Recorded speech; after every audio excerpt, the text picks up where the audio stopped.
പാമ്പനാട്ടിൽ വാഹനങ്ങൾ കൂട്ടിയിടിച്ച് അപകടം, ആർക്കും പരിക്കുകളില്ല.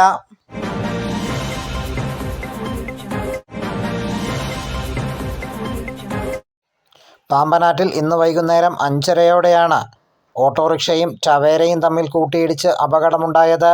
പാമ്പനാട്ടിലേക്ക് വരികയായിരുന്ന സാദിഖ് ഓടിച്ചിരുന്ന സജ്ജന പി എന്ന ഓട്ടോറിക്ഷയും പമ്പയിൽ നിന്നും കുമളിയിലേക്ക് അയ്യപ്പ ഭക്തരുമായി വന്ന പെരിയാർ സ്വദേശിയുടെ ടവേര കാറും തമ്മിലാണ് കൂട്ടിയിടിച്ചത്.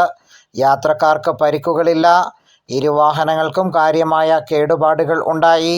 ഹൈവേ പോലീസ് സ്ഥലത്തെത്തി വേണ്ട മേൽനടപടികൾ സ്വീകരിച്ചു.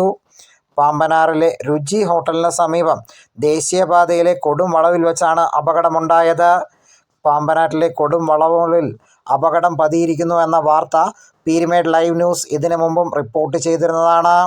പാമ്പനാർ മാർക്കറ്റിലേക്കുള്ള പ്രവേശന കവാടത്തിലെ ഭാഗത്തു വെച്ചാണ് ഇന്ന് അപകടമുണ്ടായത്. പാമ്പനാർ മാർക്കറ്റിൽ നിന്നും വാഹനങ്ങൾ പുറത്തേക്ക് പോകുന്ന തിരുഹൃദയ ദേവാലയത്തിന് സമീപം വെച്ച് KSRTC ബസ് അപകടത്തിൽപ്പെടുകയും പാമ്പനാർ സ്വദേശി സെൻസലാസിൻ്റെ ജീവൻ പൊലിഞ്ഞതുമാണ്.